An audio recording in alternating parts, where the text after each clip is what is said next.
Alors le titre du spectacle, c'est « Je ne suis pas Michel Bouquet », qui est un titre évidemment énigmatique, mais qui l'est volontairement. C'est un titre à tiroir en fait, c'est-à-dire qu'il y a deux portes d'entrée à ce titre. D'abord, je ne suis pas Michel Bouquet, c'est moi, Maxime Daboville, qui effectivement n'est pas du tout Michel Bouquet, puisque je vais m'approprier la parole d'un homme de 80 ans, qui parle du haut de ses 80 ans, qui a eu une carrière totalement exceptionnelle. Et sauf que cette parole, c'est un homme de 40 ans qui va la porter. Et que je ne vais pas me grimer, je ne vais pas essayer de jouer les vieux ou donner l'illusion que je suis d'une personne de 80 ans. Non, c'est moi à 40 ans qui vais porter la parole de cet homme-là parce que le spectacle parle avant tout de mon rapport à Michel Bouquet et de manière plus générale, ça parle de la transmission en fait. Comment est-ce qu'à un moment, on s'approprie la pensée d'un autre pour se construire soi-même, se libérer soi-même.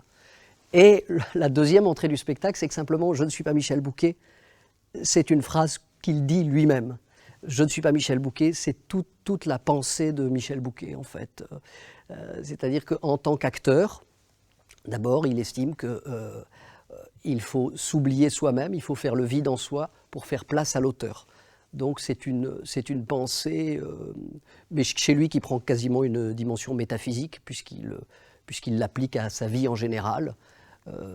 C'est-à-dire que en fait, c'est dans le déni de soi, quelque part, qu'on se libère véritablement et qu'on peut s'offrir et offrir aux autres une richesse infinie, beaucoup plus de possibilités. Voilà. En gros, ce que je peux dire sur ce titre qui est volontairement énigmatique.